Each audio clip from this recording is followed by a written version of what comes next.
With Aquaman and the Lost Kingdom, the DCEU has finally, mercifully, been laid to rest. Hi, I'm Derek McDuff, and this is my review of Aquaman and the Lost Kingdom. With Aquaman 2, the DCEU, or Worlds of DC, or DC Extended Universe, or whatever they are deciding to call it this week, has finally ended. And while I didn't love everything in this extended universe, there were some legitimately great things in the DCEU, particularly the Suicide Squad. However, Aquaman 2 was not among those things. It was the worst film in a year of really, really bad DC movies. There's not really a lot to say on the content or plot of this one. It's kind of an incoherent mess where they jump from place to place and blatantly rip off movies. Now, it's no secret that DC, every once in a while, in the movies at least, will kind of rip off the more successful things that Marvel has been doing. And Aquaman is kind of like their Thor. But in this one, they straight up call out the fact that they're ripping off the second Thor movie. A movie that, while I may like, most people hate. And this is a much worse version of that. Of course, Thor is not the only Marvel movie that they're ripping off, because the end of this movie just straight up copies the end of Iron Man.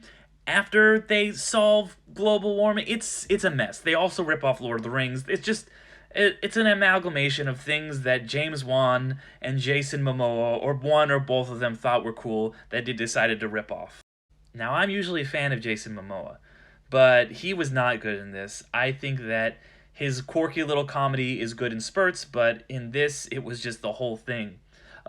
James Wan is a guy who makes popular, very cheesy horror movies that a lot of people like. I'm not a fan of his, to be honest. I've disliked every one of his movies that I've ever seen, except for the first Aquaman, which I thought was fine. That movie, of course, made $1 billion worldwide.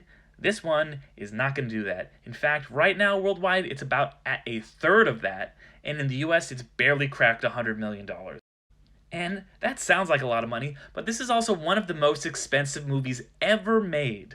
However, this was actually one of the more successful films that DC had this year. It's not like Marvel had a great year either, but they did have, a hit, 1.5 hits kind of. Whereas this year for DC was disastrous, and to the point where halfway through the year they kind of just announced, you know what, we're scrapping it all, we're starting over with James Gunn, nothing matters. And honestly, that's kind of the vibes that this film had. Nothing mattered, people were just doing whatever. And I also got to give a shout out to Patrick Wilson, who I think is actually an astounding, great actor who is consistently in a lot of terrible bullshit. To be honest, this one borders on a so bad that it's good movie. I actually had a lot of fun with it. Maybe I understand now why people like James Wan movies, because maybe they are so bad they're good. I don't know. If you really disagree with me, let me know. If you liked Aquaman 2, shout it out. Anyway, I've been Derek McDuff, host of the Underrated Movie Podcast, writer. I'll see you guys all later.